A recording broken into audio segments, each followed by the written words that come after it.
Balik gawe nyapukeun buruan imah tuluy gegero beres gegero ngadulukan runta anu geus ngajabrek kedeng besti urang naik bukit heula lain bukit nestapa tapi jalanan anu geus lila tara disamnya kieu geuninganan besti ditinggalkeun ngenong babara peuting tekat balala jawa usum halodo kieu mah jalan teh menikat ngebul disapukeun uyuhan besti geus saminggu teu balik ka imah ningang kabalikna teh modelan kieu geuninganan anu sakuduna mah unggal isuk disapukeun makarak saminggu kemudian balik ka imah sasapu ngana eta ge karak inget besti di imah teh ngalayah keneh pas ditinggalkeun ngenong ari sapanyatenana lamun ditinggalkeun ngenong teh sapu bakalan gerak sorangan kitu nyapukeun buruan imah sorangan geunah meureunana teu woleh we imah kudu digerakkeun sapu teh da can aya geuninganan besti sapu nyeri make remote kalau kang ngomongkeun remote aya mah urang tulikeun heula sasapu besti mumpung caang ieu eta besti belah dieu nu paling hoream sasapu geus makandal ku kalakai ditambah di ku cai toren budal tapi dipikir-pikir jingan teh sasapuna moal dikabelah handapkeun ieu teh besti soalna nu ayeuna mah rada loba geuninganan lamun dikahandapkeun teh rada ngararewa jadi urang gunukeun we kabelah dieu teh besti bari jeung hese oge dikuer ieu di besti juku teh meureunnan geus lila teu dicabutan ditinggalkeun ngenong jadi we tumbuh di sembarang tempat tapi da ayeuna mah teh nanah moal nyabutan lah jukut besti arek nyapukeun lah ieu we kalakaina tah belah dieu we besti dikumpulkeun teh soalna kige arek diduruk sugan kitu teh mah besti lamun daek diduruk lamun teu mah kumaha engke we lah ayeuna geus beres mah urang tulikeun kana gerohaneun bari jeung ditinggalkeun ngenong ai gerohaneun mah aya we geuninganan besti gerohaneun anu kamari samemeh ngenong dikaluarkeun ngan karak ayeuna di gerohaneun poho lain joledar kana benahaneun imah tapi saking sibukna di pagawean aya waktu saeutik jang istirahat teh lain balik ka imah ieu ka ngalulungsar haneupun tangkal pinas da bakat ku ripuh lain ripuh ku pagaweanana besti tapi ripuh ku cuaca bener besti cuaca akhir-akhir ayeuna mah geuninganan meningkat ngabelentrang panas itu ilikanan kalkang ngeceplek ka mana-mana itu besti ayeuna mah balik deui kana topik gegero besti gerohaneun saking ditinggalkeun lila menikat hararideung menikat barulukan jadi we nyabunan parabot teh make kokosok ongkoh make sikat ongkoh da bakat ku page ieu ge presto teh besti geus saminggu meureunnan dikeuman di dinya uyuhan we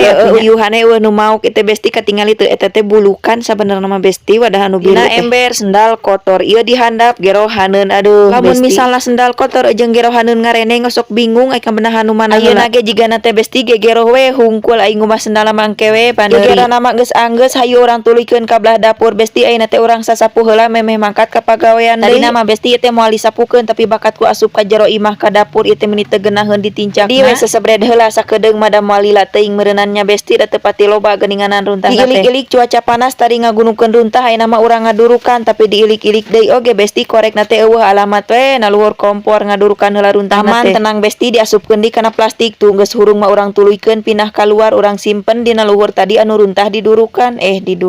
digunukeun arek ditinggalkeun cieun teu hurung da besti hareupeun buruan imah pisan ditungguan haseup geuninganan ieu teh besti mudah-mudahan we henteu pareum lamun pareum teh lapur we meureunnan eueuh korek tapi untungna aya kalakai anu garing jadi siseuneu teh hurung belah handap besti tuh kan ngebul ayeuna mah lain ngebul pareum tapi hurungnya besti geus hurung mah tinggalkeun soalna teh